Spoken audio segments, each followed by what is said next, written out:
Dan ini akan dilanjutkan dengan pembahasan matematika terlebih dahulu, lalu nanti dilanjutkan dengan pembahasan PR yang kemarin. Oke, bismillahirrahmanirrahim. Mari kita mulai saja Vicon hari ini. Ya, semoga apa yang kita pelajari hari ini bisa bermanfaat untuk kita dan sebagai bekal kita untuk melalui tes P3K tahap 3.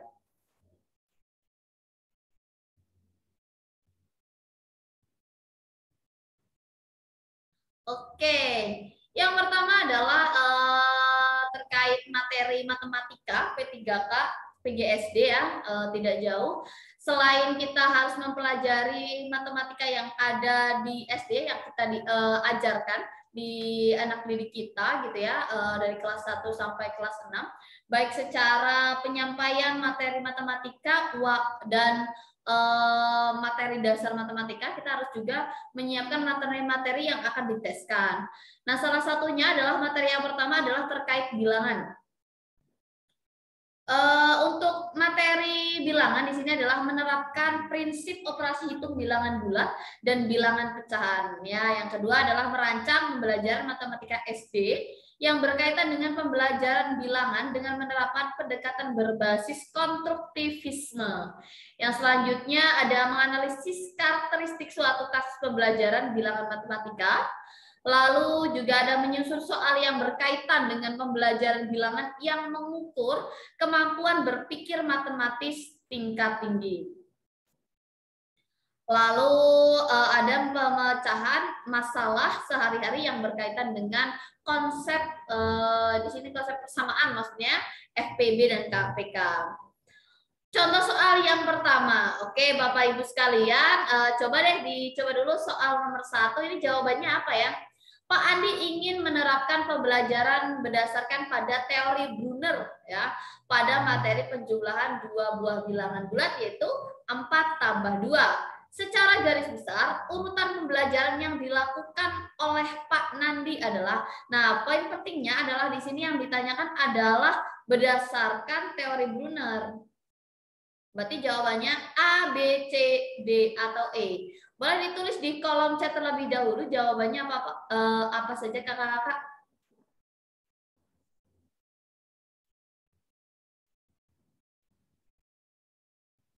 Ya, boleh ditulis dulu.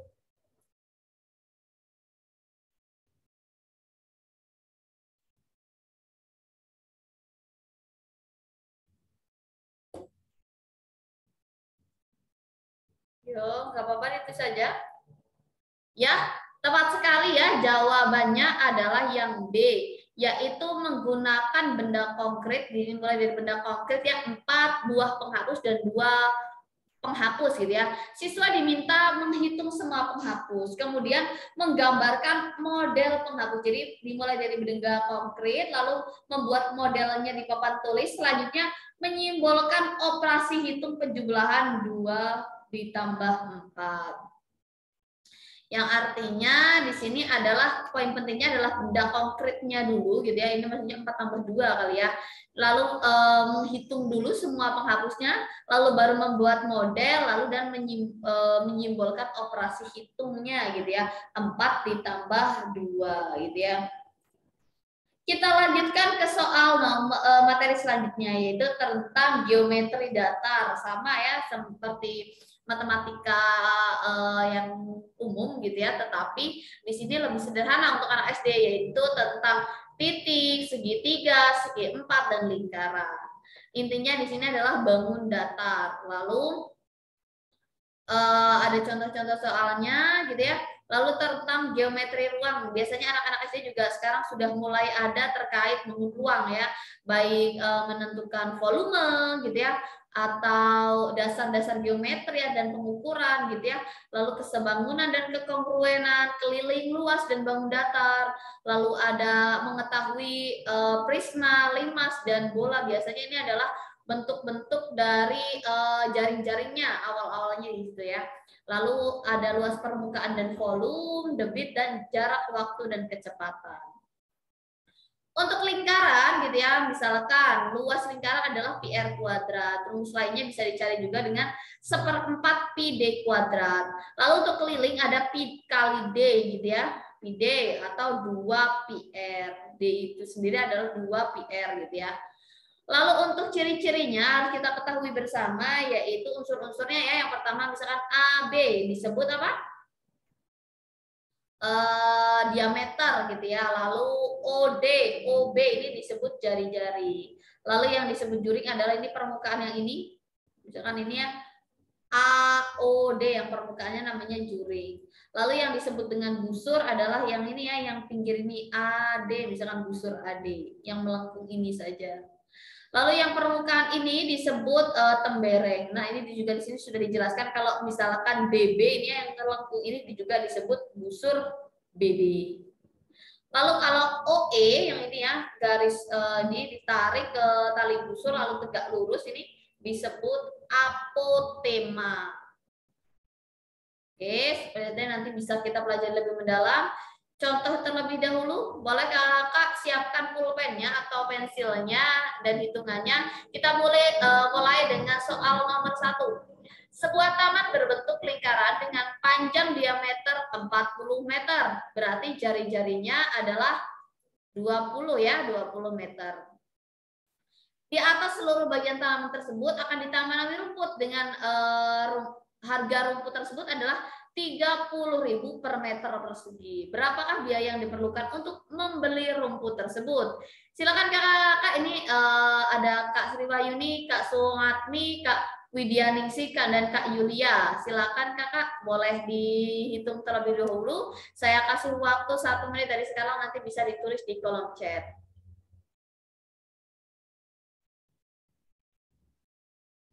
Jawabannya apa? A, B, C, D, atau E?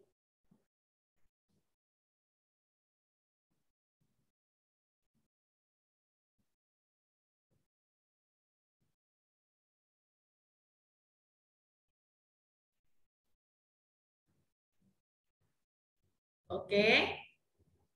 Baik.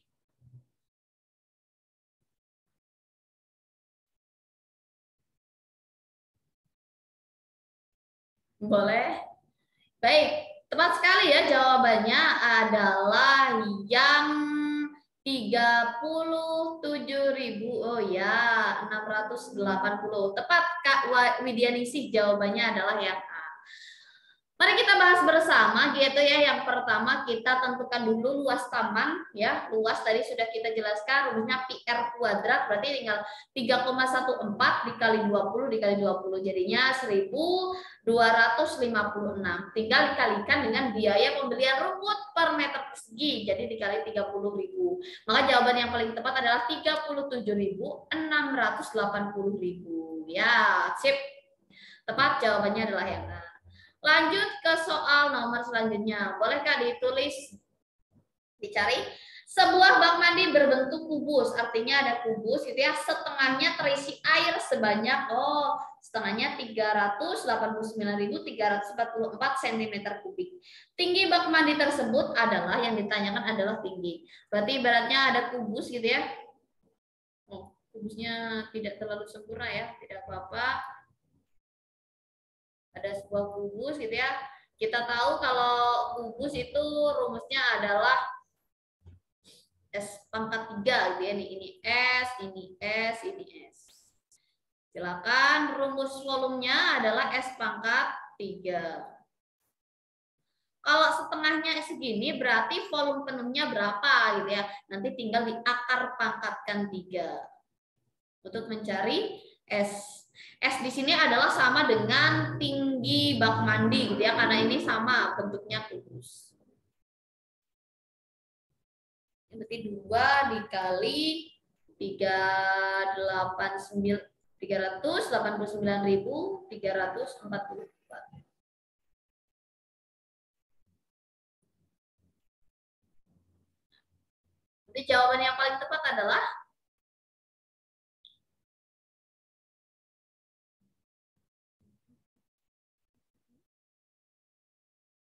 ya, mudah ya, insya Allah ya, ini bisa ya. Tepat sekali ya, jawabannya adalah yang 92, yang B. Caranya mudah sekali tadi ya. Jadi kalau setengah volumenya adalah 389.344, maka volume penuhnya adalah 778.688 cm kubik. Berarti kalau ditanyakan tinggi bak mandi, itu kan sama dengan si panjang sisinya, berarti akar pangkat 3 dari volume kan, yaitu 92.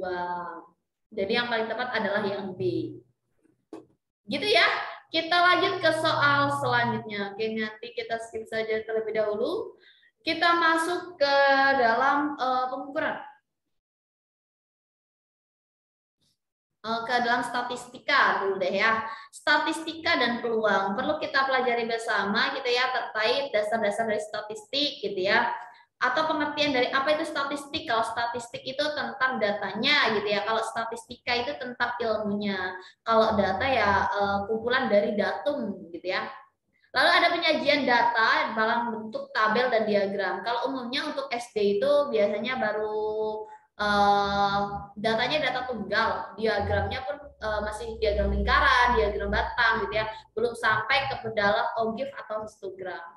Nah, di sini ada distribusi frekuensi, lalu ukuran pemusatan data yaitu mencari mean atau rata-rata, lalu ada median itu mencari nilai tengah dan modus gitu. Ini di SD juga sudah ada. Lalu untuk mencari untuk peluang nanti yang dicari adalah aturan perkalian gitu ya, aturan perkalian, permutasi, kombinasi dan peluang. Kita contoh ambil soal nomor pertama yaitu pada suatu tes siswa diwajibkan mengerjakan 8 soal dari 12 yang tersedia gitu ya. Soal nomor 1 dan nomor 2 wajib dikerjakan oleh siswa. Banyak pilihan soal yang harus dilakukan adalah berapa cara nih gitu ya. Nah, ini mudah sekali. Caranya yang pertama adalah kita menggunakan kombinasi. Kalau kita memilih 20 soal harus mengerjakan 8. Sedangkan nomor 1 dan 2 wajib. Berarti ini dikurangi 2 gitu ya. Nomor 1 dan nomor 2 itu tidak perlu dikerjakan. Jadi masih ada 10. Lalu 8 soal wajib mengerjakan 8, sudah dikerjakan 2, masih 6. Berarti kita tinggal mencari kombinasi dari 6 dari 10. Cara mencari rumus kombinasi. Sebenarnya saya tuliskan dulu rumus kombinasi ya. 6 dari 10.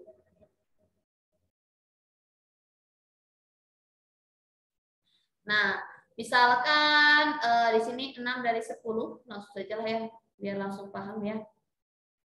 6 dari 10, berarti kita tinggal pakai 10 faktorial. Faktorial itu artinya perkalian menurun. 10 kali 9 kali 8 kali 7 sampai 6, 5, 4, 3, 2, 1.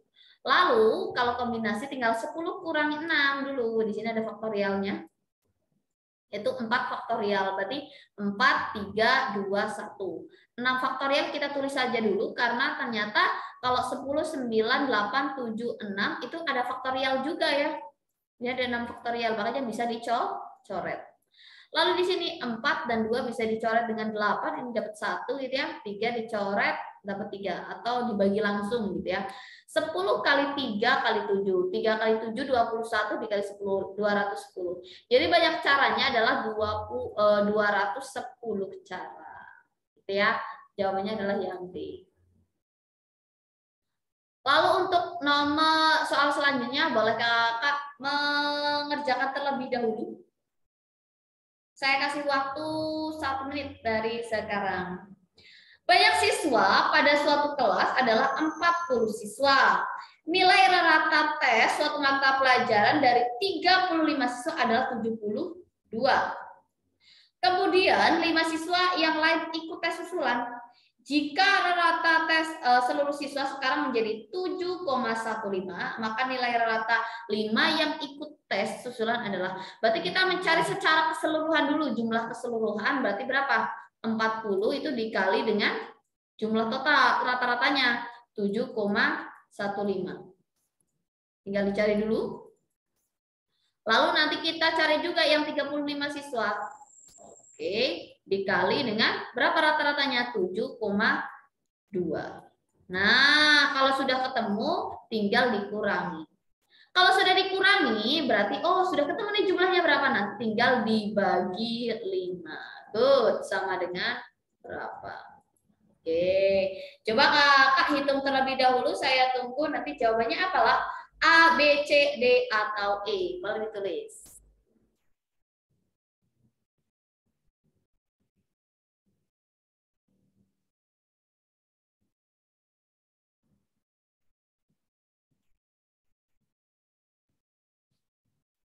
Oke.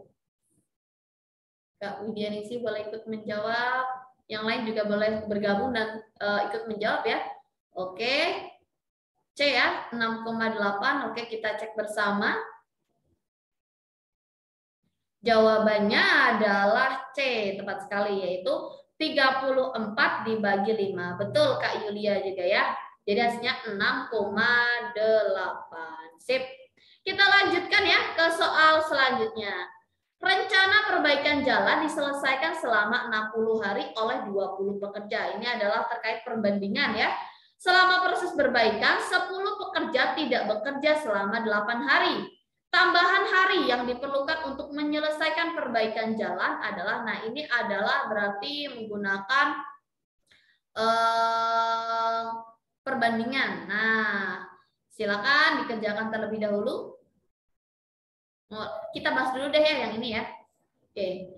Misalkan kita 60 hari itu 20 pekerja. Nah, 8 hari itu 10 pekerja. Normalnya kan 5 normalnya kurang dari 52 hari. Gitu ya.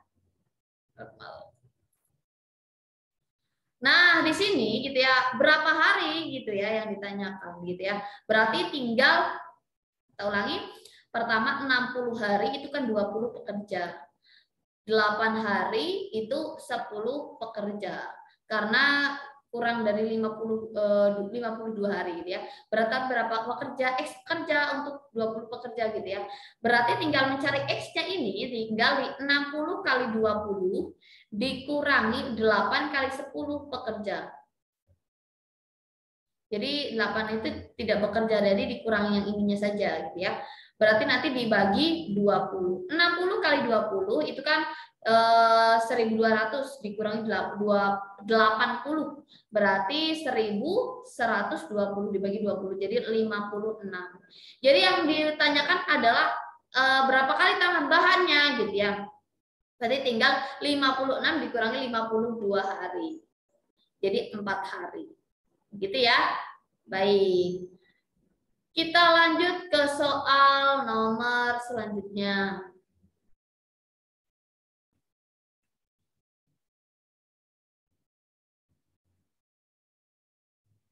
Nah, ini hampir mirip dengan soal yang tadi. Sebuah pekerjaan perbaikan jalan direncanakan selesai dalam waktu 60 hari oleh 20 pekerja. Setelah 12 hari bekerja, pekerjaan terhenti selama 8 hari gitu ya.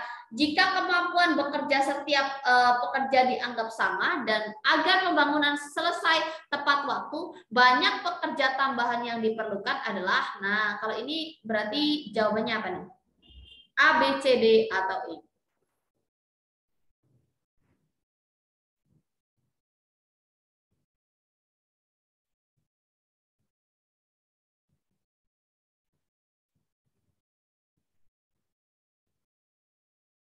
Di sini kalau waktunya 60 hari 20 pekerja.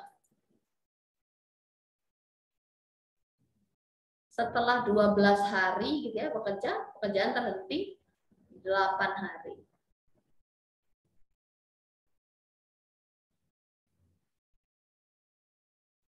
Jadi jawaban yang paling tepat adalah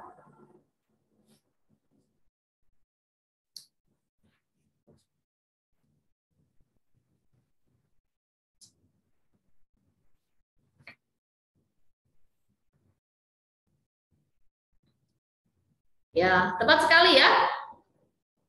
Jadi istilahnya begini, 60 hari itu 20 pekerja. Setelah 12 hari berarti masih 48 hari itu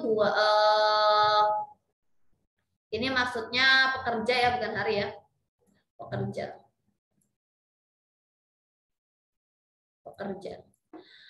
48 hari itu 20 pekerja. Kalau terhenti 8 hari, berarti kan sisanya masih 40 hari. Berapa pekerja nih? Nah, caranya mudah sekali, tinggal 48 gitu ya, dikali 20, yang ini dibagi 40. Jadi butuh 24 pekerja gitu ya. Pekerja. Berarti tambahan pekerja yang diperlukan adalah 24 pekerja dikurangi 20 pekerja. Berapa? Yaitu 4 pekerja. Jadi yang lebih tepat adalah yang A. Lanjut ke soal selanjutnya. Kapital selekta matematika. Yang dikeluarkan adalah terkait logika matematika, pola bilangan dan deret bilangan. Ada persamaan nih, persamaan linier, pertidaksamaan linier, dan grafik fungsi linier. Lalu di sini ada persamaan kuadrat, pertidaksamaan kuadrat, dan grafik fungsi kuadrat. Yang terakhir ada trigonometri. Itu terkait matematika. Coba kita satu lagi. Kubus ABCD EFGH dengan R pada DC sehingga ER banding RC adalah 2:1. Perbandingan volume limas dan kubus adalah, nah kalau digambar kira-kira seperti ini. Kita punya volume limas yaitu RBCGF. Di sini ada dibanding volume kubus ABCDE. Kalau volume limas kita ketahui ya sepertiga kali luas alas kali tinggi. Nah alasnya kan sama ya, namanya juga kubus, sama-sama A misalkan ya. Berarti sepertiga A kuadrat dikali sepertiga A kuadrat karena tingginya ini kan 1/3-nya gitu ya. Jadi 1/3 kali 1/3 otomatis 1/9, 1 kali 1 1, 3 kali 3 9. Nah, tingginya itu kan 1/3 A, berarti A kuadrat kali A pangkat 3, berarti 1/9 A pangkat 3. Tinggal volumenya jelas sekali karena sisinya A, berarti A pangkat 3. Volume limasnya berarti apa? 1/9 A pangkat 3 dibanding A pangkat 3. Kita kalikan dengan angka 9 semua. Berarti 1/9 kali 9, 1. A pangkat 3 kali 9, 9. Oh, berarti 1/9. Jawabannya adalah yang D. Nah, kira-kira itu dia terkait matematika. Nanti saya akan share seperti biasa melalui grup WhatsApp. Kita lanjut pembahasan untuk kemarin, PR kemarin boleh disiapkan PR-nya. Kita mulai dari soal nomor 1.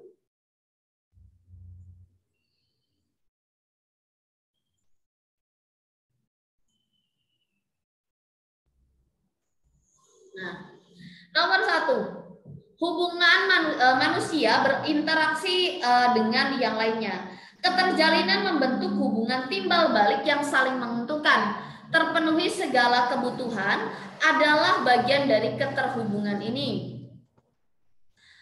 Nah, keterhubungan ini terjalin atas jelas sekali. Kalau misalkan ada soal seperti ini, di sini adalah ada hubungan manusia berinteraksi, berarti asas sosialitas. Begitu ya. Lanjut ke soal nomor 2. Kemampuan manusia dalam bersosialisasi, kesadaran akan tujuan hidup, dan kemampuan mempertahankan hidup tidak dimiliki ketika manusia itu lahir, akan tetapi diperoleh melalui jelas sekali. Ini juga proses sosialisasi. Yang D ya. Lanjut ke soal nomor 3. Penduduk berkumpul di suatu tempat karena faktor mendukung kehidupan berada di sana. Keberadaan penduduk ini secara terpusat pun pada daerah-daerah tertentu menyebabkan di daerah yang lain mengalami kekurangan penduduk. Nah, intinya ini adalah menukupnya penduduk dan ada faktor-faktor kehidupan gitu ya di sini ya. Nah, yang langsung kita ambil saja, namun tak kunjung diselesaikan. Oh, berarti ini termasuk dalam masalah ya, termasuknya misalnya contohnya adalah kemiskinan gitu ya, kriminalitas gitu ya. Nah, penyebab utama kegagalan ini jelas sekali adalah berkurangnya sumber daya manusia berkualitas. Lanjut ke soal nomor 4. Kebutuhan akan memenuhi sandang, pangan, dan papan melalui daya dorong kuat bagi setiap orang untuk memilih tempat tinggal. Sebagian besar dari mereka mencari tempat yang dapat memenuhi kebutuhan primer dalam jangka waktu yang lama. Dengan demikian, yang memilih pemukiman didasarkan jelas sekali dekat dengan lahan garapan, gitu ya. Lanjut, di sini masih ke soal IPS ya. Tekanan ke atas dari magma, gitu ya. Ini materi SD kelas berapa ini? Kelas 4 atau kelas 5? Gerak lempeng dan energi yang terkumpul dapat menekankan lapisan kulit bumi sehingga terjadi pergeseran kulit bumi. Merupakan gejala jelas sekali ini adalah seisme. Kalau tektonis ini pergeseran, vulkanis ini gunung meletus ya. Nah ini ada penumpukan ya eksogen endogen. Lanjut ke soal IPS-nya nomor 6. Waktu, ruang, dan peristiwa adalah 3 dimensi yang satu sama lainnya saling terhubung. Ketika dimensi ini tersebut berkaitan dengan kebutuhan manusia, kesatuan 3 dimensi waktu, ruang, peristiwa yang berkaitan dengan manusia dalam sejarah memberikan peringatan bahwa jelas sekali karena di sini ada waktu, ruang, dan peristiwa. Maka jawaban yang paling tepat adalah yang D. Sejarah adalah peristiwa yang terjadi pada kurun waktu tertentu. Lanjut ke soal nomor 7. Unsur waktu gitu ya dalam sejarah adalah sangat penting dengan arti kelangsungan dan perubahan. Waktu menjadi bagian dari sejarah sebagai identitas sebuah peristiwa terjadi. Peristiwa dalam sejarah akan berulang dengan perbedaan pada waktu yang berlangsung. Hal ini menunjukkan bahwa waktu dalam sejarah adalah waktu yang lalu, gitu ya, sudah lewat, gitu ya. Nomor 8. Hakikat sejarah ialah kelangsungan dan perubahan dalam dimensi waktu, ruang, dan manusia. Ini tadi masih sama ya, tapi yang di sini adalah peristiwa yang tercatat dalam sejarah seringkali menjadi bagian dari penelitian. Oleh karena itu, isu utama dalam penelitian tentang objek studi sejarah adalah objektivitas dan subjektivitas dari sejarah. Oke, coba nomor 9 kakak-kakak jawab terlebih dahulu. Nomor 10 ya, mulai dari 10 ya. Sejarah menyimpan banyak peristiwa, gitu ya. Di sini menjadi catatan masa lalu yang dialami manusia karena begitu luas dan hampir tak terbatas objek studi sejarah, maka salah satu prinsipnya digunakan adalah penyusunan sejarah jelas sekali secara kronologis. Yang A. Coba nomor 10. Nomor 10, kakak jawabannya apa ya? A, B, C, D, atau E? Karena ini sudah mengerjakan, berarti otomatis sudah ya. Coba. Baik, sudah yang menjawab tepat sekali ya. Yang lebih tepat adalah yang yang E ya. Coba kita lihat. Manusia saling berinteraksi satu sama lain. Hubungan ini menjadi bagian yang tidak dapat dipisahkan dalam kehidupan manusia sebagai makhluk sosial. Segala tindakan gitu ya dan perilaku manusia yang ada di masyarakat ini tertuju untuk mendapatkan hubungan sosial berupa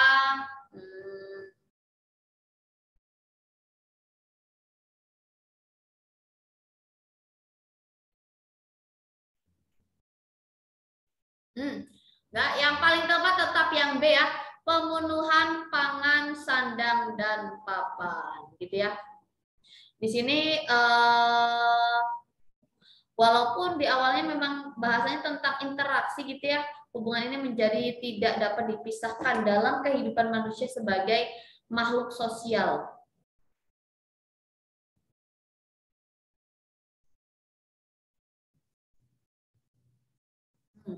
Tetap jawabannya tetap yang B.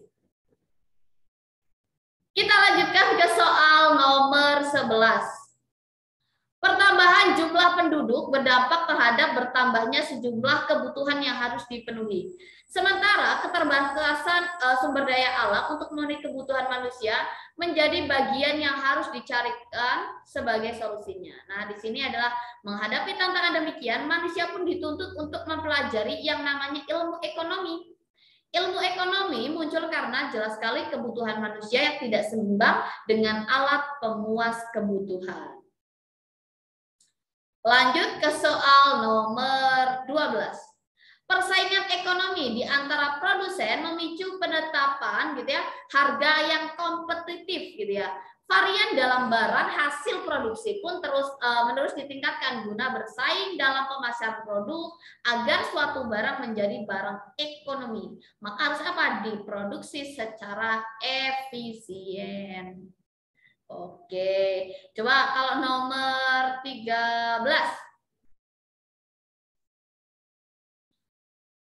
Manusia hidup penuh kebutuhan. Kebutuhan yang harus dipenuhi mulai dari kebutuhan sandang, pangan, dan papan. Mulai dari kebutuhan primer, sekunder, hingga tersier. Nah, persaingan dalam penggunaan kebutuhan ini pun menjadi bagian lingkup ekonomi yang meminta banyak perhatian para ahli.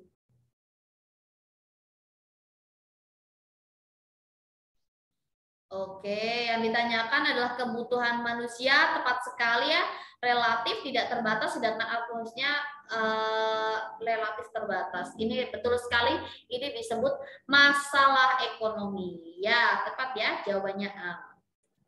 Lanjut ke soal nomor 14. Ilmu ekonomi berkembang berdasarkan tuntutan pemenuhan kebutuhan manusia.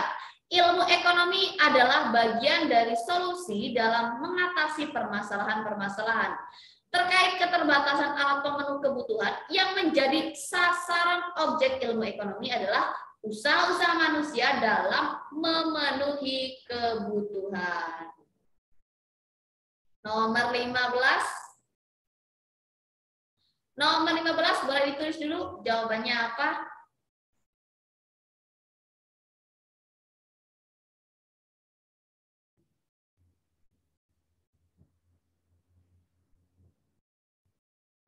Oke. Yang ditanyakan adalah akibat buruk yang ditimbulkan dari pengangguran adalah tepat sekali jawabannya A. Menimbulkan ketidakstabilan sosial dan politik. Ya, sip. Betul, jawabannya adalah yang A. Kita lanjutkan ke soal nomor 16. Soal 16 jawabannya apa nih? Di sini pembelajaran yang didapat melalui titik-titik kemudian dimiliki terinternalisasi sehingga manusia dapat mendapatkan pengetahuan berbagai hal di lingkungan alam sekitarnya. Oke. Tepat, yang lebih tepat adalah yang B ya.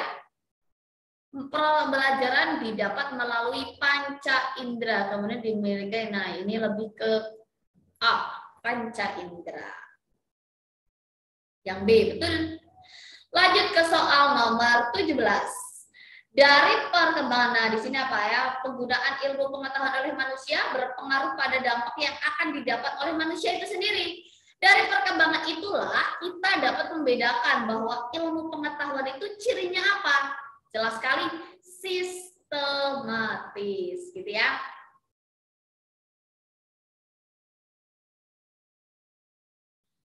Lanjut ke soal nomor 18. Nah, ilmu pengetahuan dijadikan sebagai sarana untuk memudahkan manusia dalam memenuhi segala kebutuhan hidupnya. Berdasarkan kondisi tersebut, maka jelas sekali ilmu pengetahuan terapan untuk menghasilkan alat. Nomor 19. Di sini manusia sebagai pelaku dan penikmat teknologi menyadari sepenuhnya bahwa teknologi lahir itu dari pengetahuan. Jelas sekali. Ini juga masih ada sangkutannya nomor 18 ya. Keterhubungan antara ketiga unsur tersebut adalah jelas sekali di sini. Pengetahuan, ilmu pengetahuan, teknologi satu kesatuan. Lanjut ke soal nomor 20 gitu ya. Perkembangan iptek dan industri pada akhirnya akan menjadi sarana pemudah bagi manusia dalam memenuhi segala kebutuhannya, yaitu mengurangi ketergantungan barang impor. Ini kalau bahasa ekonomi kita gitu ya. Coba untuk nomor 21. Pertumbuhan kesejahteraan ekonomi pun tergolong rendah. Nah, ini masalahnya pertambahan penduduk yang terjadi di negara berkembang menjadi hambatan dalam pembangunan karena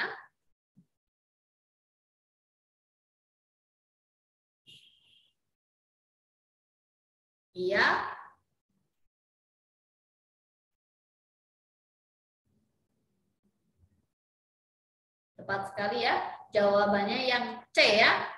Hampir seluruh pendapatan habis untuk keperluan konsumsi. Jadi yang lebih tepat adalah yang C.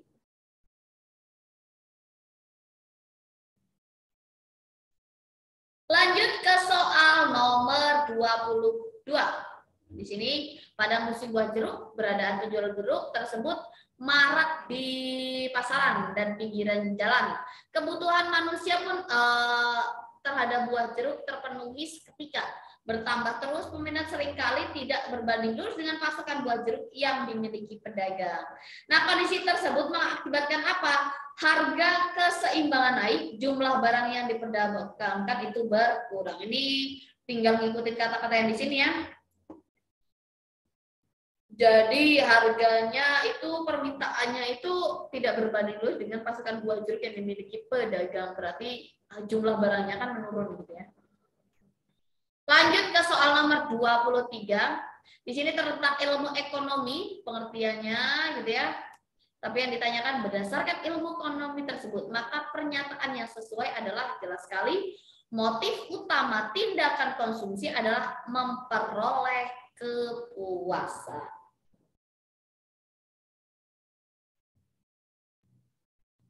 Lanjut ke nomor 24. Di sini para guru saat ini sadar bahwa memiliki skill di bidang teknologi informasi dan multimedia telah memungkinkan diwujudkannya pembelajaran yang efektif dan menyenangkan. Karena itu, guru-guru saat ini banyak yang menguasai teknologi informasi dan multimedia untuk mencari bahan ajar. Penyampaian materi pun tidak hanya dengan metode ceramah, tetapi juga dengan menampilkan slide, video menarik, gitu ya. Dari penjelasan tersebut, tindakan para guru bisa menguasai teknologi, gitu ya, informasi multimedia, termasuk dalam rasional instrumen. Jadi seperti tindakan-tindakan guru saat guru sadar bahwa memiliki skill di bidang teknologi informasi dan multimedia memungkinkan diwujudkan pembelajaran yang efektif dan menyenangkan, itu masuknya ke dalam rasional instrumental. Lanjut ke soal nomor 25 ya. Di sini dampak perkembangan iptek pada era globalisasi ya dalam bidang sosial budaya dapat dirasakan oleh manusia. Dampak ini pun memiliki kecenderungan terhadap hal positif dan negatif. Tapi yang ditanyakan di sini adalah kecenderungan yang dapat dirasakan tersebut bergantung pada perilaku manusia yang dapat memanfaatkan perkembangan ilmu, iptek gitu ya, ilmu pengetahuan dan teknologi. Namun rendahnya latar belakang pendidikan pun menjadi penentu terhadap perlakuan yang diberikan oleh manusia terhadap iptek. Nah, yang ditanyakan adalah bagian yang tidak tergambarkan pada kondisi tersebut adalah jelas sekali terimbanginya peran kaum laki-laki oleh kaum perempuan secara signifikan dalam berbagai bidang kemampuan, bidang kehidupan semakin besar. Ini kan tidak dibahas.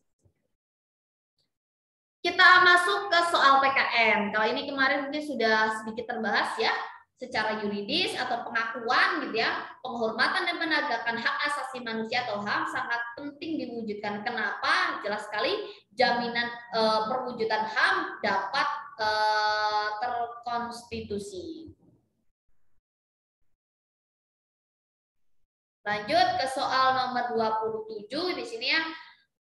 Bangsa Indonesia gitu ya, bagi bangsa Indonesia pengakuan, penghormatan dan penegakan HAM gitu sangat penting diwujudkan karena merupakan salah satu bentuk pengamalan Pancasila, terutama jelas sekali kalau HAM ini maksudnya ke kemanusiaan yang adil dan beradab. Lanjut ke soal selanjutnya, HAM gitu ya adalah hak dasar yang dianugerahkan Tuhan Yang Maha Esa gitu kepada seluruh umat manusia. Ini adalah sifat HAM yaitu hakiki gitu ya. Salah.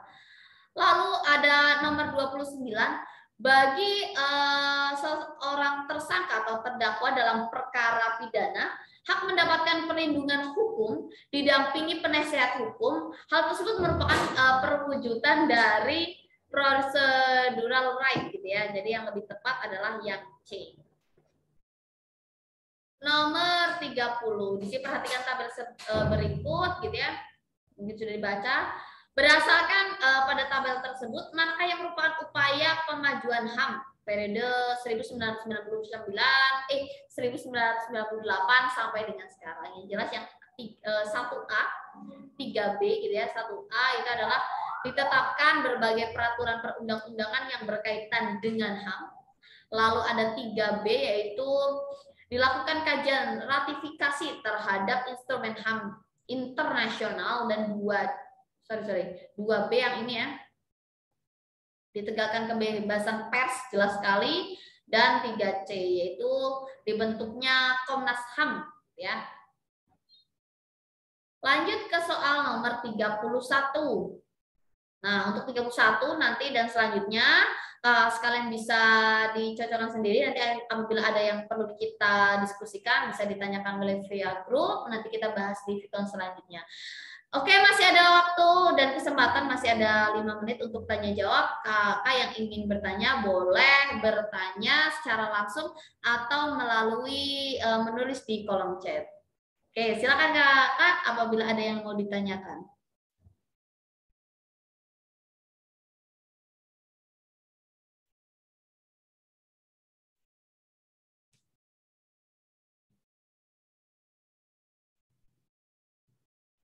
Oke, masih saya tunggu.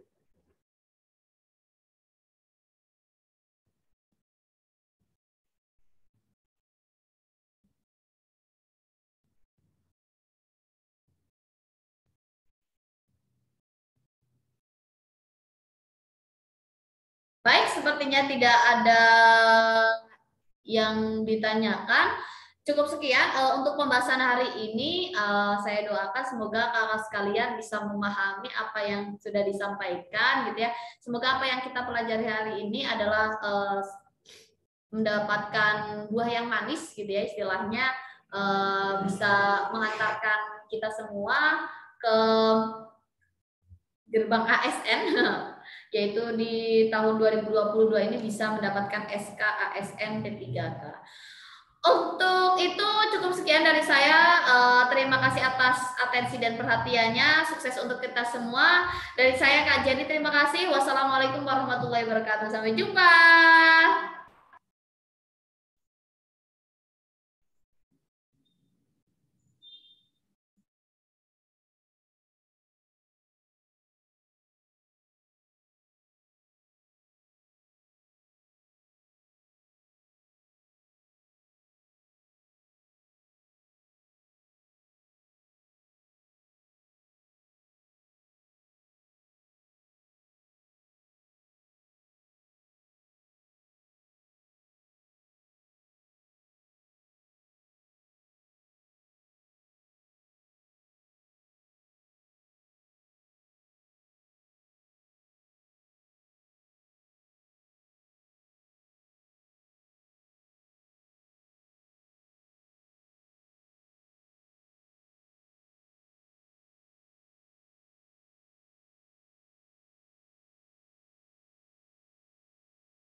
Assalamualaikum warahmatullahi wabarakatuh. Halo kakak semuanya, selamat bertemu di pertemuan ketiga untuk membahas konten-konten P3K di 2022 atau di tahap 3. Oke, sebelumnya saya sapa dulu ada Kak Lina, Kak Anis, dan Kak Sri Wahyu ya, dengan formasi yang sama dengan kemarin gitu ya.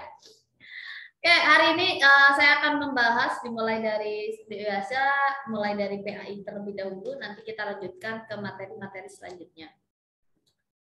Oke, nanti silakan disiapkan dulu PR-nya gitu ya, untuk kita bahas bersama, nanti kita bisa cocokkan bersama. Tapi sebelumnya saya mau apa ini? Mau membahas pertanyaan kemarin yang ditanyakan di grup ya, terkait soal nomor 50, yaitu tentang apa ini? Oke, saya share langsung saja ya. Sepertinya kemarin juga sudah kita bahas ya. Nah, ini dia. Ternyata sebenarnya saya juga salah juga ini ya ternyata. Di sini ya yang ditanyakan adalah kerjasama antara pemilik kebun gitu ya dan petani, di mana sang pemilik kebun menyerahkan gitu ya, kepada petani agar dipelihara. Saya melewatkan kata ini ya, sebenarnya kata kuncinya sudah ada, yaitu agar dipelihara. Di sini tidak ada embel-embel bahwa benihnya berasal dari siapa. Kalau misalkan benihnya berasal dari petani, itu kan sudah jelas ada ini serta ada A-nya, muzaraah gitu ya. Tapi kalau misalkan hanya ada kata-kata di sini, pemilik kebun menyerahkan kepada petani agar dipelihara. Nah, untuk dipelihara artinya ini kita sudah jelas sekali jawabannya, seharusnya malah A gitu ya. Walaupun mukhobar ini hampir mirip, tapi di sini ada kata dipelihara, berarti yang lebih tepat adalah musako, karena musako sendiri ini berasal dari bahasa Arab yaitu asako gitu ya, yang artinya sebutan bagi orang untuk mengurus kebun atau tanaman gitu ya. Berarti jawaban yang lebih tepat justru yang A gitu ya. Kemarin saya malah jawab yang ada yang D gitu ya. Terus malah ada yang sebenarnya mirip-mirip ini ya, yang E sama yang A. Tapi kalau ada kata dipelihara, hanya memelihara gitu saja, berarti yang lebih tepat adalah yang A. Kira-kira begitu ya Kak, untuk pembahasan yang kemarin. Kita lanjutkan ke materi selanjutnya. Pembahasan selanjutnya yaitu PAI dulu deh ya. Dimulai biar urut. Nah, saya kalau di kakak mungkin soalnya nomor 1, di tempat saya nomornya 51 gitu ya, diurutkan gitu ya. Nanti tinggal mengikuti saja, soalnya sama. Kita lanjut ke soal nomor 51. Seorang pemuda gitu ya, berusia 25 tahun berkeinginan untuk menikah, tetapi secara ekonomi kondisinya belum memadai. Agar terhindar dari perbuatan dosa, sebaiknya pemuda tersebut, tepat sekali, jawabannya adalah itu banyak berpuasa untuk meredam nafsu sambil mengumpulkan materi. Kita lanjutkan ke soal nomor 52. Oke, sebentar.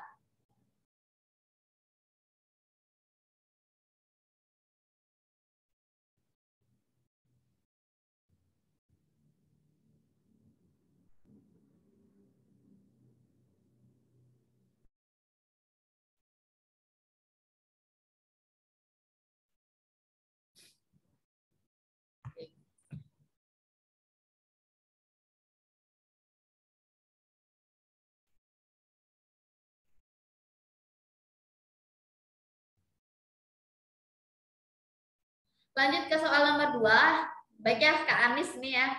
Dalam fikih munakahat tidak semua perempuan boleh dinikahi oleh seorang laki-laki karena ada yang disebut muhrim. Perhatikan pernyataan berikut. Kalau kakak lebih jawab yang apa ini Kak Anis? A, B, C, D atau E Kak Anis? Yang D ya. Yang termasuk muhrim. Oke, betul sekali ya. 1, 3, 4, 5, dan 6. Betul. Lanjut ke soal nomor 53. Di sini adalah dusun Tanjung Palas adalah sebuah dusun terpencil dengan penduduk lebih dari 700 jiwa. 100% beragama Islam dan terkenal sebagai pencari ilmu tangan gigi mungkin ya. Akan tetapi tidak satupun warga belajar ilmu faraid gitu ya. Oleh karena itu betul. Oleh karena itu saat ketua kampung itu meninggal, mereka tidak tahu cara mengurus harta peninggalannya. Dalam sisi hukum faraid, seluruh penduduk Tanjung Palas gitu ya, titik-titik. Nah, artinya boleh mengurus harta yang ditinggalkan menurut cara yang baik. Jadi yang lebih tepat adalah yang B. Lanjut ke soal nomor 57, nomor 4 gitu ya. Keberhasilan dakwah Rasulullah Shallallahu Alaihi Wasallam di kota Madinah tidak terlepas dari strategi yang dilakukannya. Antara lain di sini adalah mempersaudarakan muhajirin dengan ansor, membuat kesepakatan dengan non-Islam untuk saling menghormati, saling menghargai, saling tolong menolong, dan menjaga persatuan dan kesatuan masyarakat di Madinah. Bersikap adil untuk semua umat. Nah, yang di sini adalah apabila strategi tersebut diterapkan di Indonesia, maka yang lebih mendekati strategi dakwah Rasulullah adalah yang paling tepat adalah yang C ya, berlaku adil sesuai dengan aturan-aturan yang telah disepakati. Lanjut ke soal selanjutnya nomor 55. Berdasarkan tabel di atas itu ada tokoh, ada hasil karya. Gagasan inovatif Muhammad Ali Pasha memberi dampak terhadap jelas sekali. Ini adalah masuknya fisika ke dalam kurikulum. Lanjut ke soal nomor 56. Benih pembaharuan dunia Islam telah dimulai gitu ya, sejak abad ke-13. Ketika dunia Islam mengalami banyak kemunduran dari berbagai bidang. Ciri gerakan pembaharuan dunia Islam adalah jelas sekali jawabannya yang D ya, kembali ke Al-Qur'an dan As-Sunnah. Kalau nomor 57 apa jawab? Nomor 7. Nomor 7 jawabannya apa, Kak? Islam masuk ke Indonesia dan terus berkembang pesat sehingga menjadi agama yang dipeluk mayoritas rakyat Indonesia. Berikut ini adalah faktor-faktor yang menyebabkan agama tersebut dapat diterima dan berkembang pesat di Indonesia, kecuali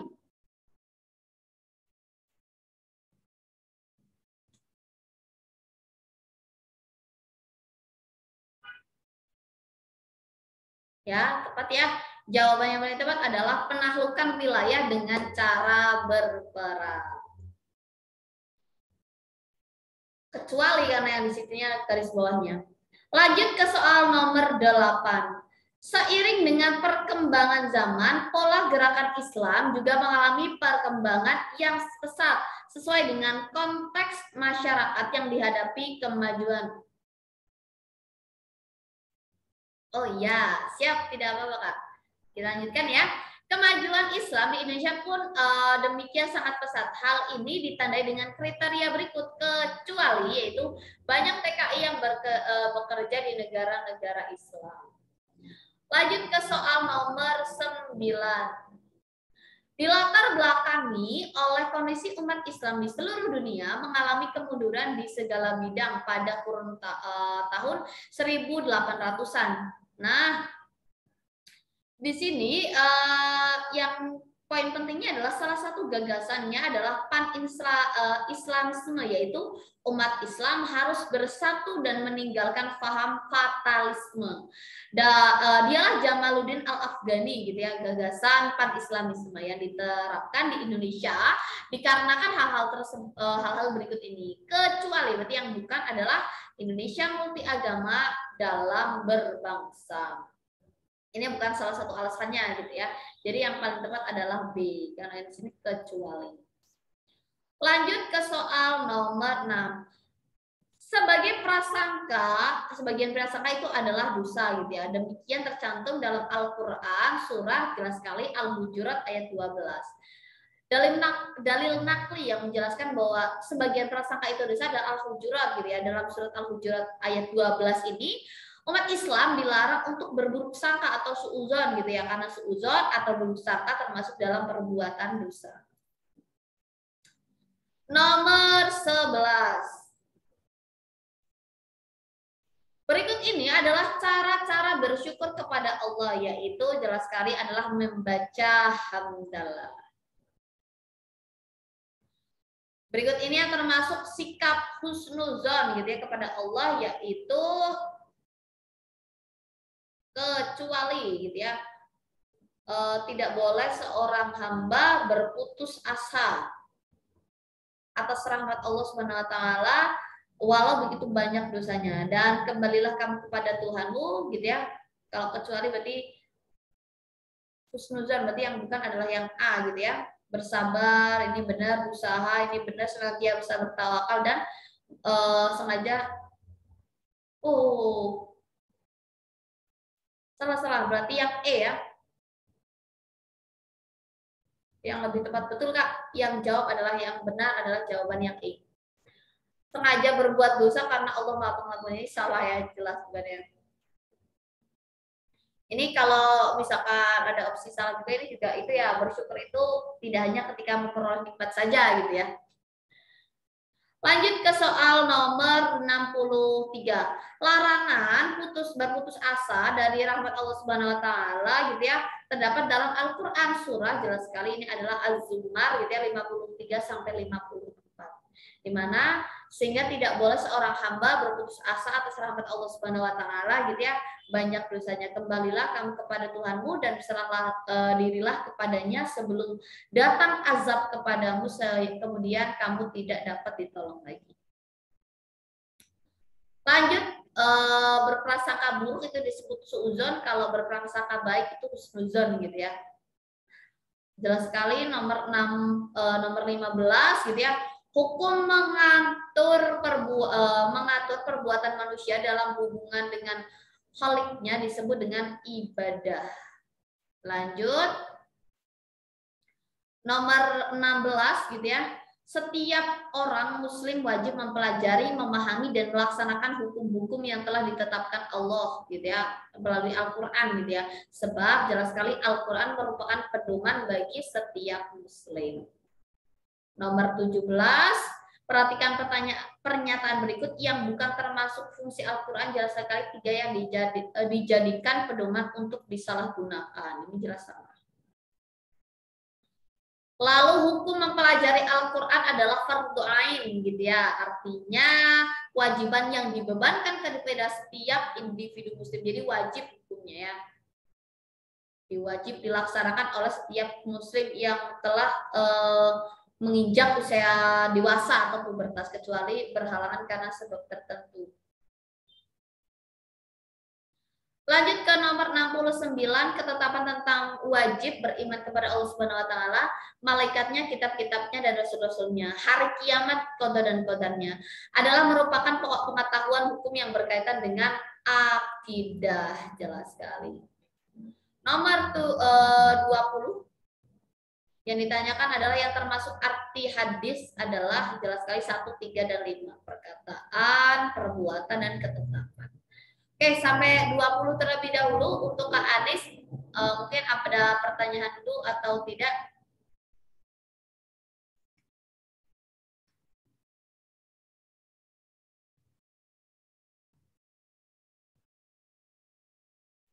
Kalau tidak ada, belum Kak. Oke, saya lanjutkan ke mapel yang lainnya ya. Kita lanjutkan ke materi bahasa Inggris. Oke. Di sini adalah materi tentang reading dan vocabulary. Jadi kalau kemarin itu ada materi terkait apa ya? Terkait pedagogik. Nanti juga kita akan membagikan terkait materi tentang struktur gitu ya, struktur. Nah, kita mulai dari soal nomor 1. Di sini the following text is for number 51 sampai 53. 51 and 5 until 53. Oke, salah. Oke, nah. Nomor 1 adalah tujuan dari teks di bawah ini adalah jelas sekali. Ini ada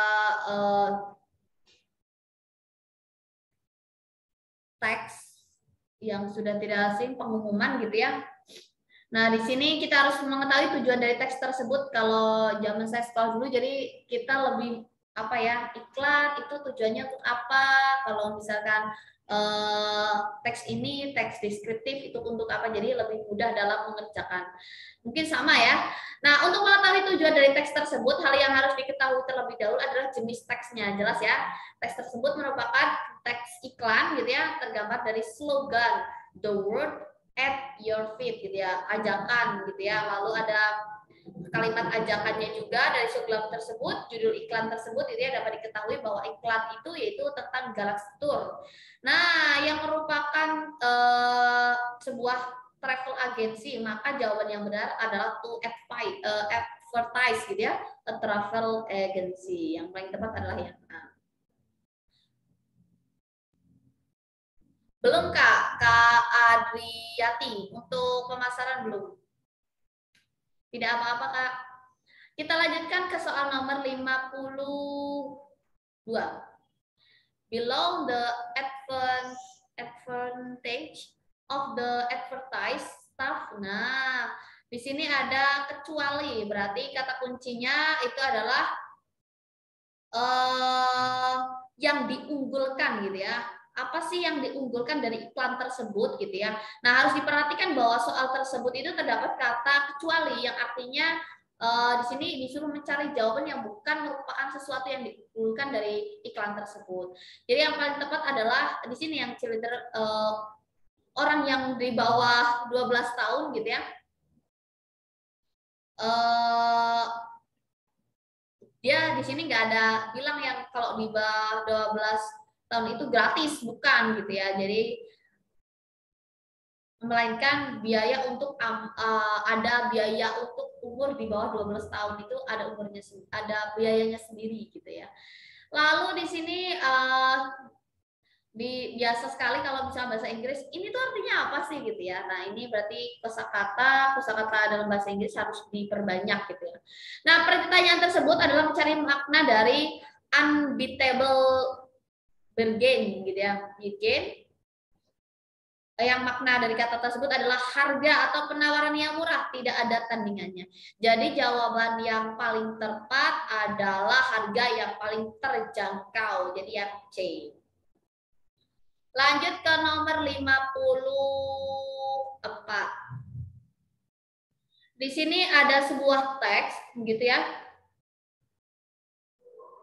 Ada sebuah teks yang ditanyakan adalah teks ini bercerita tentang apa sih gitu ya. Nah, teks ini adalah membahas tentang Melbourne Park, mulai dari letak, biasanya digunakan untuk apa, fasilitasnya untuk apa, lalu sejarah singkatnya itu apa. Nah, pilihan yang paling tepat dan sesuai adalah a general description gitu ya of Melbourne Park gitu ya. Yang paling tepat adalah yang D. Nomor 5 gitu ya. Nah, di sini sama juga yang ditanyakan adalah makna kata dari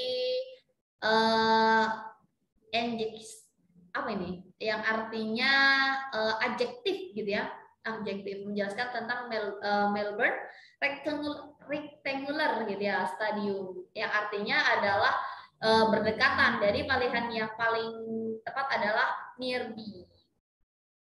Oke, itu terkait bahasa Inggris. Nanti untuk bahasanya insya Allah bahasa Inggris sudah dibahas secara lengkap gitu ya. Kenapa sih jawabannya seperti itu, nanti sudah tinggal dibaca saja.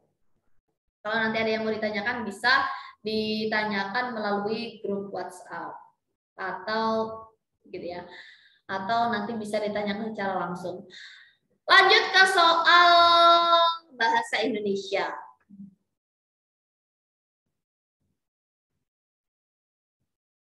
Di sini ada bacaan gitu yang ditanyakan adalah pernyataan yang sesuai dengan isi paragraf. Jelas sekali kalau misalkan hanya ditanyakan pernyataan yang sesuai, kita tidak perlu membaca secara sama gitu ya. Kita hanya ambil inti-intinya saja. Oh, yang sesuai yang mana.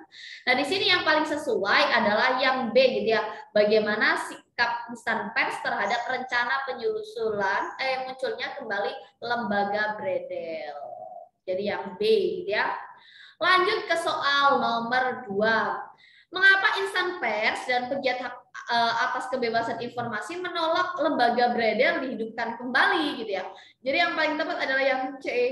Lembaga Bredel dikhawatirkan akan memasuk kreativitas lembaga pers dan pegiat dalam pemberitaan. Lanjut ke soal nomor 3 ya.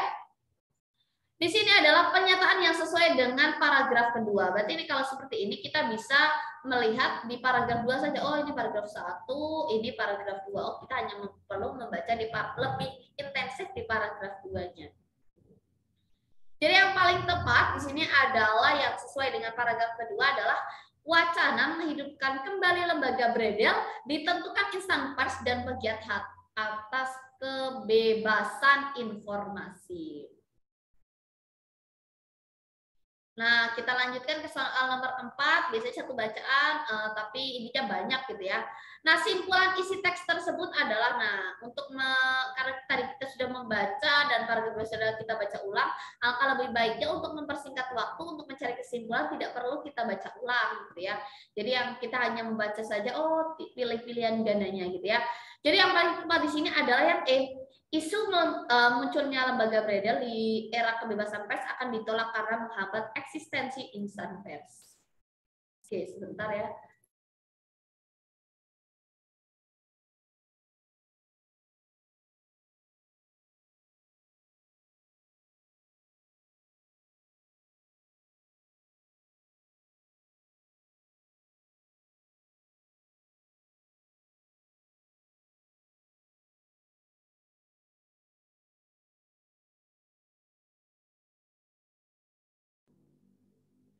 Di sini ada bacaan lagi yaitu semburan baru muncul di Mindi.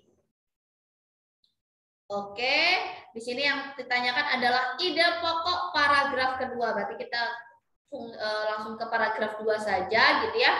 Yang paling tepat adalah munculnya semburan liar gitu ya. Jadi yang paling tepat adalah yang C. Lanjut ke soal nomor 6.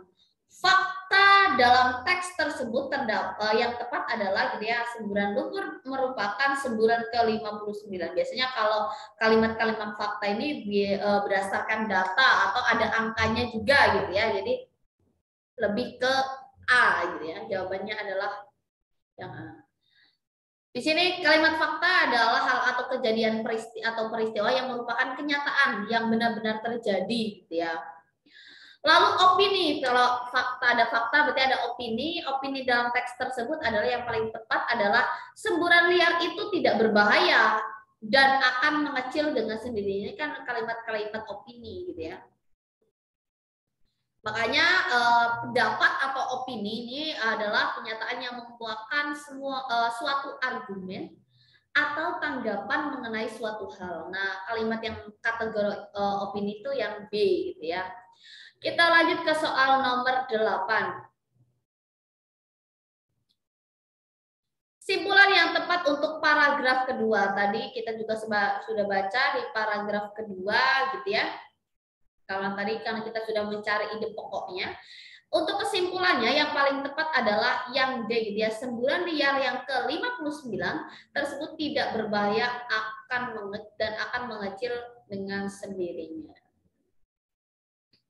Lanjut ke soal nomor 9 sampai 11, ada bacaannya yang ditanyakan kalimat utamanya jelas sekali di kalimat yang pertama gitu ya, atau deduktif gitu ya. Lalu makna kata domestik itu artinya dalam negeri gitu ya kalau di dalam bacaan tersebut. Lalu nomor 11, kalimat penjelas yang tidak mendukung. Hati-hati ketika membaca soal bahasa Indonesia ya, jelas sekali. Dalam paragraf tersebut adalah yang nomor 5. Kalimat penjelas namun tidak mendukung. Jadi kalimat 1, 2, 3 tadi dan 4 itu membahas tentang transportasi rekreasi, sedangkan pada kalimat 5 itu membahas tentang pedagang yang ikut meramaikan situasi di Pangandaran. Lalu nomor 12 di sini ada ditanyakan kalimat yang merupakan opini. Nah, ini kita jelas sekali yaitu nomor 3 ya.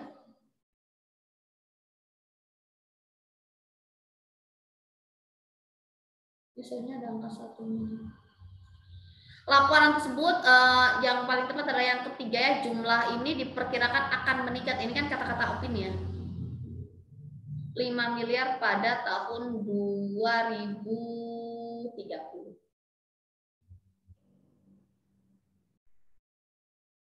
Ini merupakan kalimat opini atau pendapat karena merupakan fakta karena masih wacana perkiraan. Soalnya nomor 2 juga ini opini. Lanjut ke soal nomor 15. Masalah yang diungkapkan dalam kutipan cerpen tersebut, kakak-kakak pasti sudah membaca ya. Untuk 15-16 yang paling tepat adalah yang A ya. Ajakan seorang gadis kepada tokoh aku untuk ikut menari, gitu ya. Lalu nomor 16 terkait bahasa Indonesia, cerita yang ditanyakan adalah terkait amanat. Maka yang paling tepat adalah orang harus mempertimbangkan sesuatu sebelum melakukan perbuatan. Nanti untuk selanjutnya sudah dibahas secara jelas, nanti kakak bisa melihat gitu ya, melihat pembahasannya nanti akan kita share di grup. Apabila ada ditanyakan boleh ditulis dulu di kolom chat. Kita lanjutkan ke materi selanjutnya yaitu bisnis pemasaran. Untuk Kak Andriati ini ya. Oke, untuk bisnis penasaran nomor 1.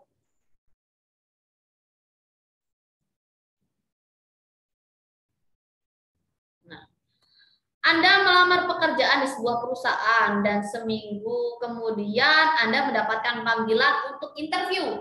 Beberapa pertanyaan dilontarkan kepada Anda dalam rangka menguji kemampuan Anda sehingga dapat diterima di pekerjaan di perusahaan tersebut.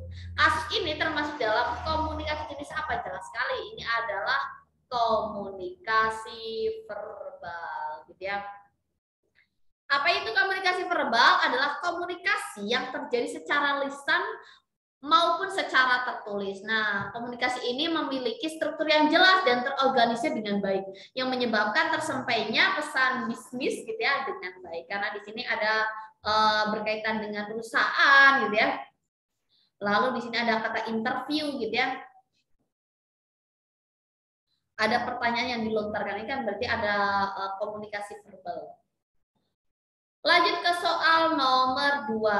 Di industri 4.0 sekarang ini, semua orang melakukan komunikasi tanpa harus bertemu raga. Rekan bisnis yang jauh bisa jadi dekat dan bisa melakukan perbincangan meskipun berbeda negara. Hal ini dapat disebut dengan, nah jelas sekali ini adalah komunikasi dalam dunia digital. Coba kakak bisa jawab nomor 3. Jawabannya apa nih Kak Andriati? Andi adalah seorang pengusaha keripik pisang sedang melakukan tawar-menawar gitu ya. Oke. Dengan berlangsungnya usaha Andi dan dia harus menjalin hubungan dengan petani pisang di desa. Jenis komunikasi apa yang dilakukan oleh Andi dan para petani? Betul sekali, jawabannya adalah B ya. Komunikasi interpersonal. Good. Lanjut ke soal nomor 4. Jawabannya apa, Kak? Aduh, kelihatan. Ntar dulu. Nomor 5 saja di sini ya. Fungsi komunikasi interpersonal yang benar adalah tepat sekali jawabannya yang D ya. 1, 2, dan 4. Anita sebagai pengusaha minyak kelapa berkomunikasi dengan petani. Lalu mempererat hubungan antara pembisnis dengan pemasok kelapa gitu ya. Lalu ada yang keempat yaitu memiliki banyak pengalaman dan wawasan karena banyak melakukan percakapan. Untuk nomor 5 jawabannya apa Kak? Mengikuti perkembangan teknologi yang semakin canggih, komunikasi di pasar global juga ikut beralih dari masa kepada digital gitu ya. Berikut ini adalah tanggapan komunikasi pasar global antara lain. Oke, baik. Betul sekali, jawabannya adalah C ya. A, B, C, D, E benar. Sip. Lanjut ke soal nomor 6. Kalau nomor 6 apa, Kak? Dalam menulis sebuah pesan, tahapan pertama yang harus dilakukan adalah Oke, baik. Yang lebih tepat adalah yang C ya. Menentukan objek apa yang akan disampaikan atau dikomunikasikan kepada audiens. Tidak apa-apa. Di sini adalah artinya tahapan yang harus dilakukan pertama adalah dari perencanaan. Tahap ini merupakan tahapan yang penting dalam perencanaan bisnis, menentukan apa yang harus dilakukan dan apa yang akan dikomunikasikan. Sebenarnya limit sekali ya memang A dengan C ini ya. Pada tahapan perencanaan ini menyampaikan pokok pikiran yang mendasar gitu ya dari pesan yang akan disampaikan seperti tujuan komunikasi, siapa yang akan menerima pesan gitu ya. Jadi sebelum membuat pesan itu jadi dipikirkan dulu tujuannya kepada siapa gitu ya. Lalu siapa yang akan menerima pesan, lalu di sini ada menggunakan sarana apa gitu atau saluran apa dan sebagainya. Nah, rincian kegiatan pada tahapan perencanaan ini adalah menentukan tujuan, menganalisis audiens, menentukan ide pokok dan memilih saluran dan media. Oke. Lanjut ke soal nomor 7, Kak. Mengapa bagian awal dari suatu pesan yang sangat penting untuk diperhatikan perlu dilakukan revisi? Ya, betul sekali, jawabannya adalah E. Karena memiliki dampak yang paling besar bagi penerima, sehingga bagian awal harus relevan, menarik tentunya, dan sesuai dengan kemungkinan reaksi dari penerima.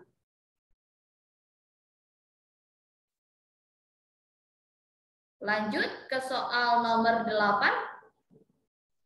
Ada beberapa hal yang harus dilakukan dalam pemilihan kata ketika menyampaikan sebuah pesan bisnis. Antara lain yakni nomor 8, Kak.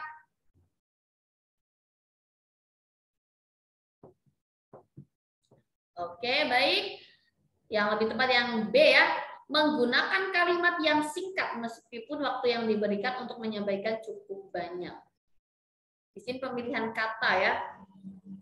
Jadi ada beberapa hal, mari kita bahas sama-sama ya. Dalam menyampaikan pesan bisnis, peranan kata menjadi sangat penting. Artinya, penggunaan kata yang sama sekali tidak diketahui atau sangat asing bagi audiens bukan saja pemborosan atau membuang waktu, gitu ya, membuang waktu. Tetapi yang lebih penting adalah menyampaikan maksud komunikasi menjadi terganggu.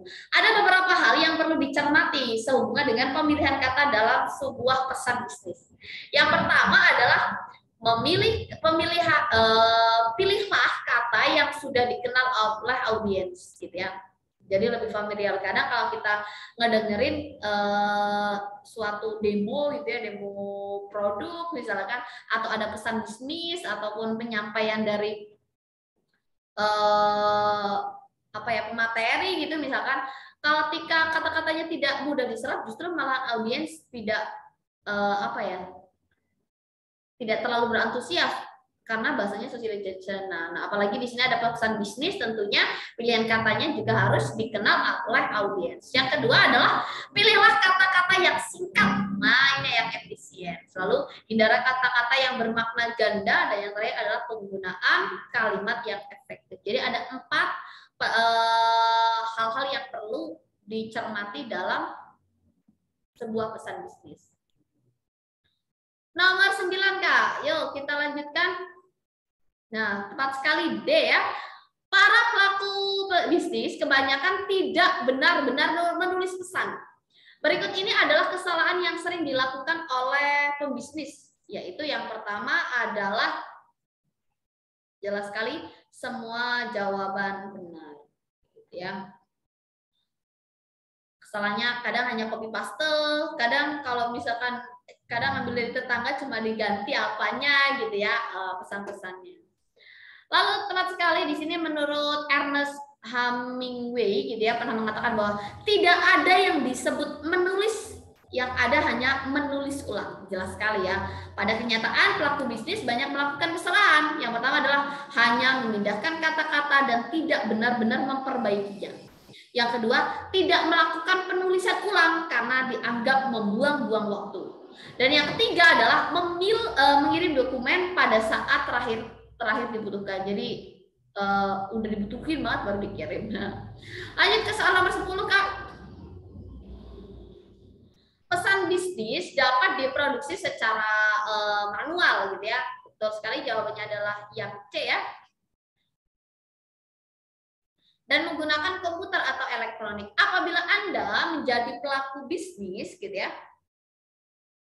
apa yang akan Anda gunakan untuk memproduksi pesan? Jelas sekali, jawabannya adalah C. Memproduksi pesan secara elektronik agar lebih efektif dan menarik. Oke, nanti untuk nomor selanjutnya akan kita kirim via grup WhatsApp, nanti bisa dikoreksi. Apabila ada yang ditanyakan, nanti bisa ditanyakan, akan dijawab secara langsung.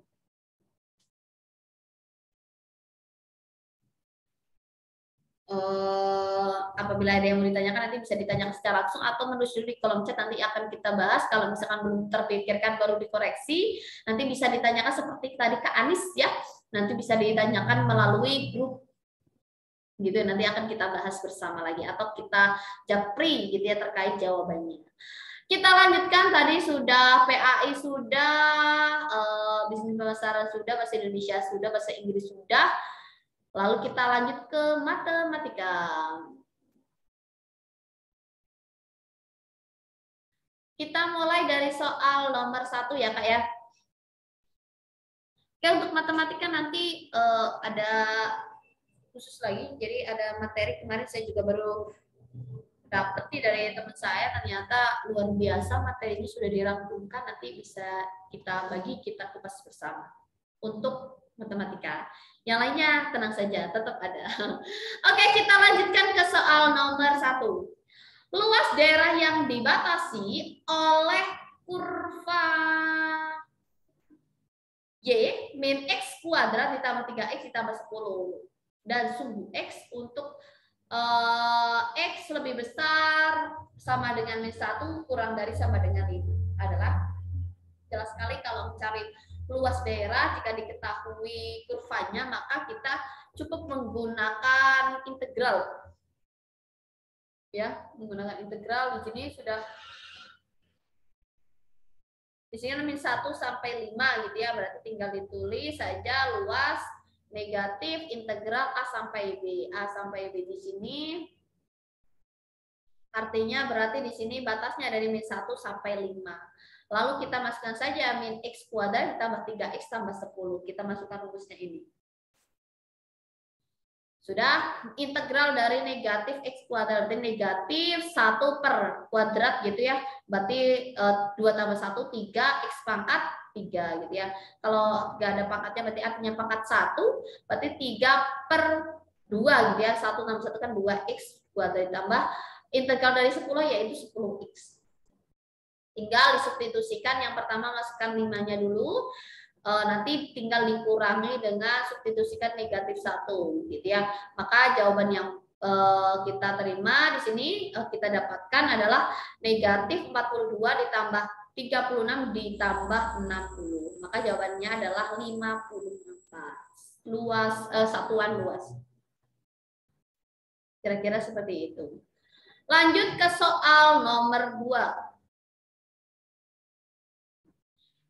Diketahui kubus ABCDEF GH mempunyai panjang rusuk 6 jika sudut antara diagonal garis AG dengan bidang ABCD adalah alfa gitu maksudnya. Yang ditanyakan adalah besar sin A. Kita tahu rumus dari sin adalah depan per miring gitu ya. Maka tinggal kita cari saja kalau sini sini 6. Bentar.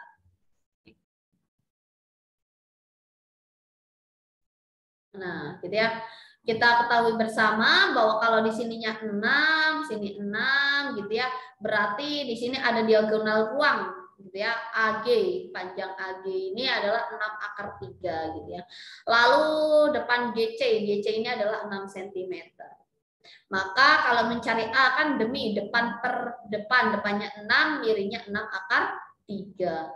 Berarti tinggal 6 per 6 akar 3, jelas 1 per akar 3. Kita rasionalkan gitu ya. Jadinya kalau itu dikali akar 3 per akar 3, jelas 1 per 3 akar 3. Jawabannya adalah yang B. Kita lanjutkan ke soal nomor 3. Jika rataan hitung nilai ulangan bahasa Inggris adalah 6, maka P adalah, nah ini insya Allah cukup mudah ya, karena ini adalah statistika SD juga sudah ada ini. Masih data tunggal juga ya. Cuma sudah dibentuk dalam tabel, yang ditanyakan adalah rataan. Kita tahu X bar atau rataan itu rumusnya adalah jumlah dibagi banyak data. Jumlahnya adalah berarti nanti kan ratanya 6 gitu ya. Tinggal 4 kali 7, 5 kali P, 6 kali 10, 7 kali 8, 8 kali 7 gitu ya. Nanti dibagi dengan 7 tambah P tambah 10 tambah 8 tambah 7. Kira-kira kalau ditulis seperti ini. 4 kali 7 jelas sekali 28, 5 kali P 5P, 60, 6 7 kali 8 56, lalu 8 kali 7 56. 32 tambah P, nanti ini tinggal dikalikan dengan angka 6 ya, berarti 6 kali 32 192 tambah 6P. Jadi 6P nanti ini ke sini gitu ya, ini ke sini. Jadi 6P dikurangi 5P, P 200 dikurangi 192, 8. Jadi yang lebih tepat di sini adalah jawabannya adalah 8. Lanjut ke soal nomor 4.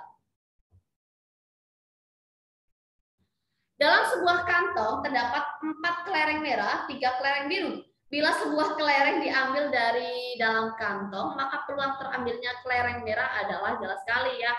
Kalau ini kita tinggal, ada 4 merah. Yang ditanyakan adalah peluang. Berarti tinggal 4 per jumlah, berarti 4 per 7. Peluang sama dengan NA gitu ya, per NS. Jadi yang paling tepat adalah 4 per NS kan keseluruhan per 7. Lanjut ke soal nomor 5.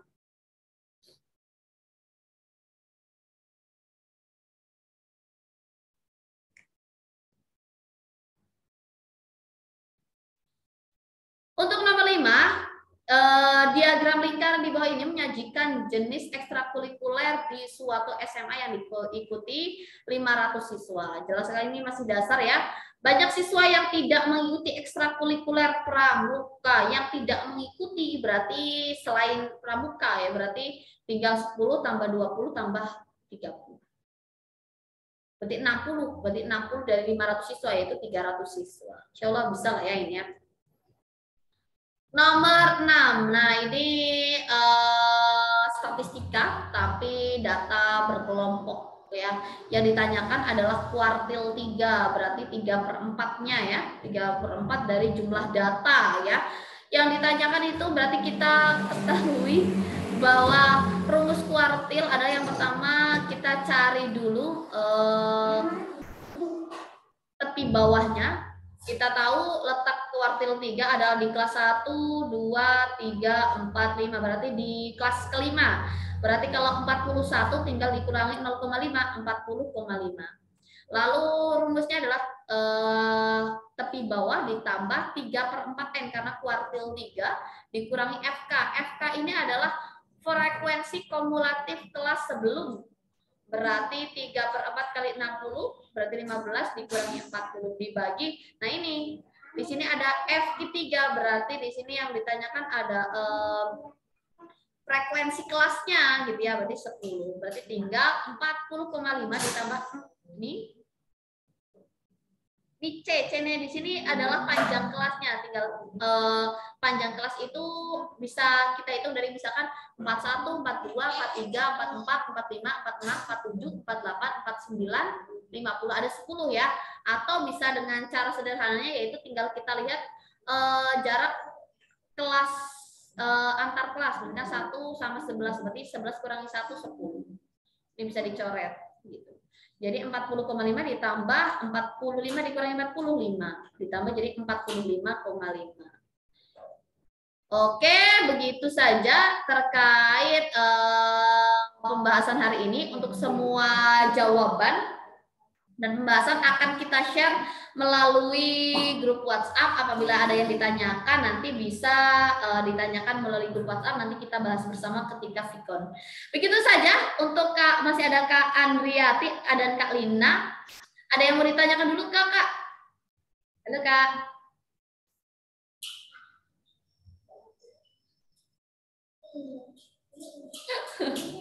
Sepertinya tidak ada pertanyaan ya, sudah sangat jelas sekali ya. Oke, terima kasih atas perhatiannya. Saya doakan semoga apa yang kita usahakan ini baik gitu ya, dan bisa berbuah hasil yang baik juga. Semoga kakak-kakak semuanya bisa lolos dan goal ASN P3K 2022 dan bisa mendapatkan tahun ini. Amin amin ya rabbal alamin. Oke, terima kasih dari saya. Saya ucapkan terima kasih. Semoga kakak semuanya sukses. Terima kasih. Sampai jumpa di pertemuan selanjutnya. Wassalamualaikum warahmatullahi wabarakatuh. Sampai jumpa.